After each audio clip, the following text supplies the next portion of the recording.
Hello, എന്താണ് U കെയിലെ സ്കൂളുകളിലെ ടീച്ചേഴ്സിനെ കുട്ടികൾ വിളിക്കുന്നത്? നമ്മുടെ നാട്ടിൽ ശരിക്കും നമ്മൾ പ്രായത്തിൽ മൂത്ത ഒരാളെയാണെങ്കിൽ നമ്മൾ റെസ്പെക്റ്റോടു കൂടി വിളിക്കുന്ന കുറച്ച് പേരുകളുണ്ടല്ലേ. ഇപ്പോൾ ചേട്ടാ, ചേച്ചി, അങ്കിൾ, ആൻറ്റി അങ്ങനെയൊക്കെ വിളിക്കും. ഇവിടെ അങ്ങനെയില്ല. എത്ര വയസ്സിന് മൂത്ത ആളാണെങ്കിൽ പോലും നമ്മൾ അവരെ പേരാണ് വിളിക്കുന്നത്. അതുപോലെ തന്നെയാണ് സ്കൂളിൽ നമ്മൾ പ്രത്യേകിച്ച് സർനെയിം ചേർത്തിട്ടാണ് വിളിക്കുന്നത്. സർനെയിമാണ് അവരെ വിളിക്കുന്നത്. അപ്പം മാരീഡ് ആയിട്ടുള്ള ഒരു ടീച്ചർ ആണെന്നുണ്ടെങ്കിൽ മിസ്സസ്, ഇപ്പോൾ ജോർജ് എന്നാണ് സർനെയിമെങ്കിൽ മിസ്സസ് ജോർജ്, മിസ്സാണ് അതായത് മാരീഡ് അല്ലെങ്കിൽ മിസ് ജോർജ് അങ്ങനെയാണ് വിളിക്കുന്നത്.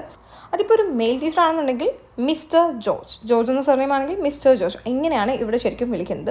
ഇതല്ല, നമ്മുടെ ഫസ്റ്റ് നെയിം വിളിക്കണം എന്നുണ്ടെങ്കിൽ നമുക്ക് പറയാം. അതായത് ഞാൻ എൻ്റെ ഫസ്റ്റ് നെയിം ആയിരുന്നു പിള്ളേരെ കൊണ്ട് വിളിപ്പിച്ചിരുന്നത്. എന്നെ നീതു എന്ന് വിളിക്കാനായിരുന്നു ഞാൻ പറഞ്ഞിട്ടുണ്ടായിരുന്നു. സോ എന്നെ നീതു എന്നായിരുന്നു വിളിക്കുന്നത്.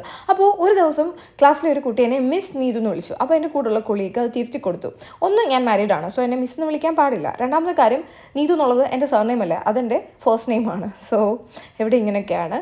അപ്പോൾ ഇത്രയേ ഉള്ളൂ. അടുത്ത വീഡിയോയിൽ കാണാം. ബൈ.